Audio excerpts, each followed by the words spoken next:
It has been called the invincible weapon, a missile so powerful it can wipe out an area the size of Texas or France in a single strike. This isn't science fiction. This is the RS-28 Sarmat, better known by NATO as the Satan II. Narrator: as global tensions reach a fever pitch, Russia has officially deployed its most advanced intercontinental ballistic missile. But what makes this weapon a game changer, and why is the West so concerned? Today, we go inside the silo to uncover the terrifying reality of the Sarmat. To understand the Sarmat, we have to look at the sheer scale of this engineering marvel. Replacing the aging Soviet-era R-36, the RS-28 is a liquid-fueled heavy ICBM. Key specifications: massive payload, weighing over 200 tons. It is capable of carrying up to 10 heavy nuclear warheads or 15 lighter ones. MIRV technology.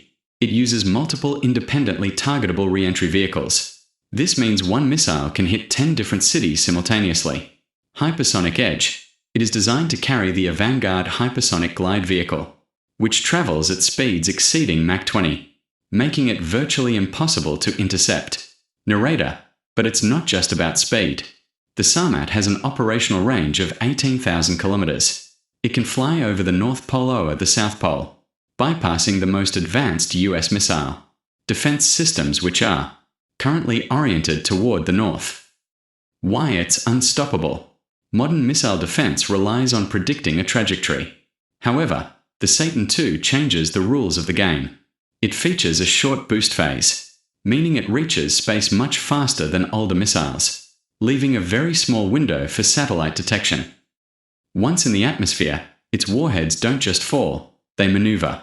With its high-speed penetration capabilities, Russian officials claim there is no defense system on Earth today that can stop a fully loaded Sarmat.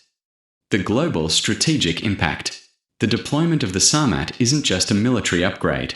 It's a political message. In a world of shifting alliances, the RS-28 acts as the ultimate deterrent.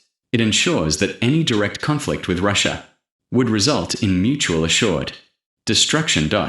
Narrator: while Western analysts suggest that Russia's claims of invincibility may be part of a psychological warfare strategy, the sheer numbers don't lie.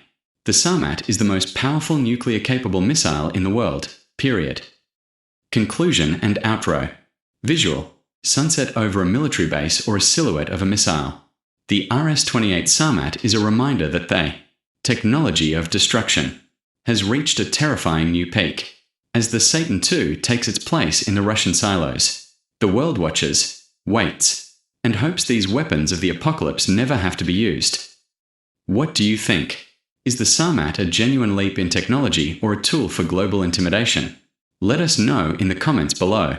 Don't forget to like, subscribe, and hit the bell icon for more deep dives into modern warfare. Thanks for watching.